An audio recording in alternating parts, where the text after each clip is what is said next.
नमस्ते भक्तों, स्वागत है आपका हमारे चैनल पर। आज हम एक ऐसी अलौकिक और हृदय स्पर्शी कथा की यात्रा पर निकलने वाले हैं जो न केवल हमारे मन को शांति प्रदान करेगी बल्कि जीवन जीने के दृष्टिकोण को भी बदल देगी। तो चलिए बिना विलंब किए शुरू करते हैं आज का यह पावन प्रसंग। श्रीमद् भागवत महापुराण के आंगन से निकली यह कथा है परम तपस्वी कर्दम ऋषि और धैर्य की प्रतिमूर्ति माता देवभूति की। यह केवल एक विवाह की कहानी नहीं है, बल्कि यह गाथा है उस समर्पण की जिसने साक्षात वैकुंठपति भगवान विष्णु को विवश कर दिया कि वे एक बालक के रूप में इनके घर अवतार लें।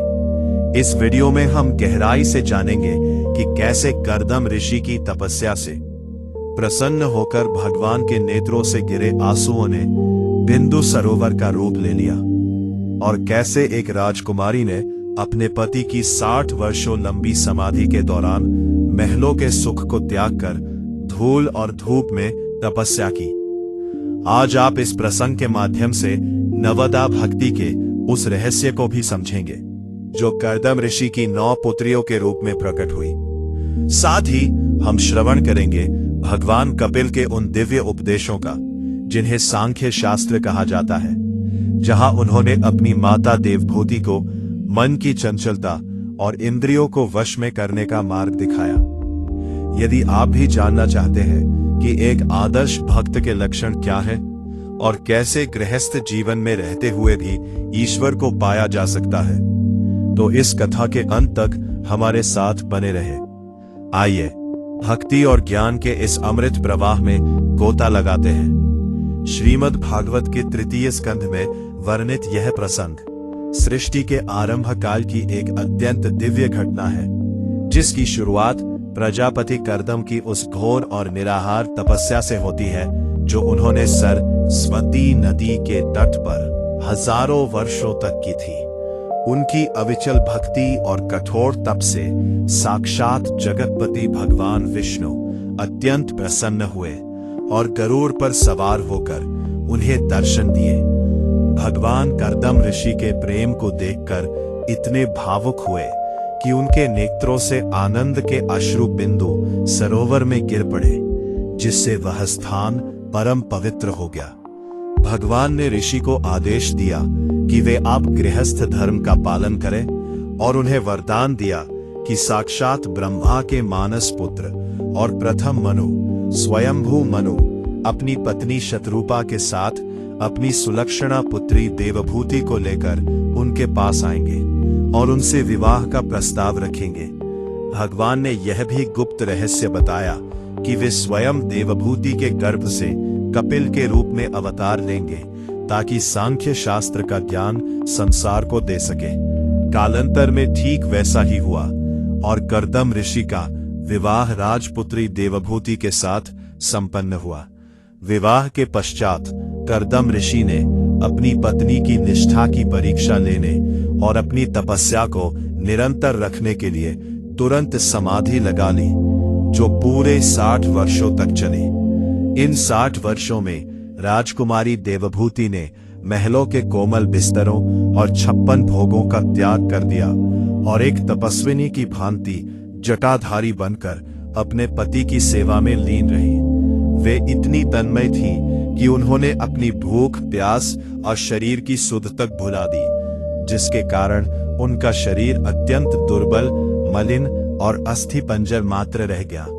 जब 60 वर्षों के उपरांत कर्दम ऋषि की समाधि खुली और उन्होंने अपनी पत्नी की यह दयनीय किंतु भक्तिपूर्ण अवस्था देखी, तो उनका हृदय करुणा और प्रेम से भर गया। उन्होंने अपनी योग शक्ति से बिंदु सरोवर में देवभूति को स्नान कराया, जिससे वे पुनः एक परम सुंदरी और दिव्य यौवन से युक्त स्त्री बन गई। कर्दम ऋषि ने अपनी योग सामर्थ्य से कामद विमान की रचना की, जो मन की गति से चलता था और जिसमें समस्त भोग विलास की वस्तुएं उपलब्ध थी। इस विमान में विहार करते हुए उनके यहाँ 9 कन्याओं का जन्म हुआ, जो वस्तुतः नवदा भक्ति, श्रवण, कीर्तन, स्मरण, पाद सेवन, अर्चन, वंदन, दास्य, सख्य और आत्मनिवेदन का साक्षात स्वरूप थी। जब इन 9 कन्याओं का विवाह मरीचि आदि महान ऋषियों से हो गया, तब प्रतिज्ञा के अनुसार भगवान विष्णु ने कपिल के रूप में अवतार लिया। भगवान कपिल के जन्म के बाद कर्दम ऋषि अपनी प्रतिज्ञा पूरी कर संन्यास लेकर भगवान के चिंतन में वन को चले गए। अब माता देवभूति ने अपने ही पुत्र, जो साक्षात ईश्वर थे, के चरणों में बैठकर वंदना की और संसार के क्लेशों से मुक्ति का मार्ग पूछा। माता ने प्रश्न किया कि हे प्रभु, यह मन इंद्रियों के पीछे भागता रहता है और कभी तृप्त नहीं होता, इस अशांति से मुक्ति कैसे मिले? तब भगवान कपिल ने अत्यंत गंभीर वाणी में सांख्य योग का उपदेश दिया। उन्होंने समझाया कि जीव का वास्तविक बंधन उसका अहंकार और ममता है। जब मनुष्य मैं और मेरा के भाव से ऊपर उठकर सर्वत्र परमात्मा को देखने लगता है, तभी उसे शांति मिलती है। उन्होंने इंद्रिय निग्रह के लिए सत्संग को अनिवार्य बताया और कहा कि जैसे अग्नि का संग करने से शीत भाग जाता है, वैसे ही संतों का संग करने से अज्ञान और वासना नष्ट हो जाती है। कपिल भगवान ने साधु के 5 महान लक्षणों का विस्तार से वर्णन किया। सहनशीलता, दया, निष्कपटता, शत्रुता का अभाव और अटूट शांति। उन्होंने माता को बताया कि भक्ति ही वह नौका है जो जीव को जन्म मृत्यु के चक्र से बाहर निकालती है। उन्होंने विशेष रूप से श्रवण की महिमा गाते हुए कहा कि जो मनुष्य श्रद्धापूर्वक भगवान की कथाओं का पान करता है, उसका हृदय दर्पण की भांति स्वच्छ हो जाता है। भगवान कपिल का यह दिव्य ज्ञान प्राप्त कर माता देवभूति के मोह का पर्दा गिर गया और उन्होंने अनन्य भाव से भगवान का ध्यान करते हुए अंततः सिद्ध पद प्राप्त किया।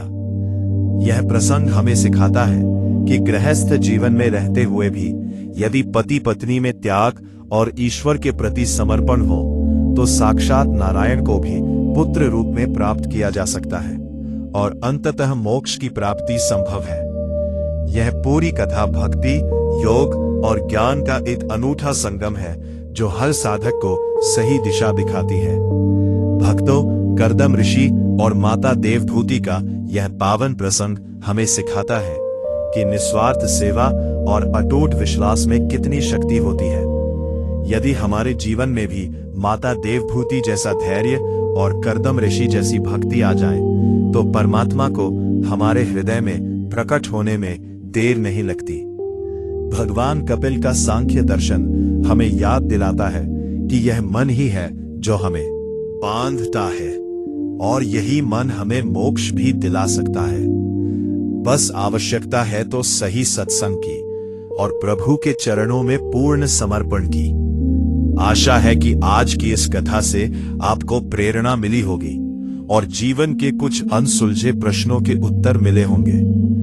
अगर आपको यह कथा पसंद आई हो तो इस वीडियो को लाइक करें और अपने मित्रों व परिवार के साथ साझा करें ताकि वे भी इस दिव्य ज्ञान का लाभ उठा सके। कमेंट बॉक्स में जय श्री कृष्ण या हरि बोल लिखना ना भूलें और हमारे चैनल को सब्सक्राइब जरूर करें ताकि भविष्य में भी आप ऐसी ही भक्तिमयी कथाओं से जुड़े रहें। आज के लिए बस इतना ही। मिलते हैं अगली कथा में। तब तक के लिए भगवान का स्मरण करते रहें। जय श्री राधे।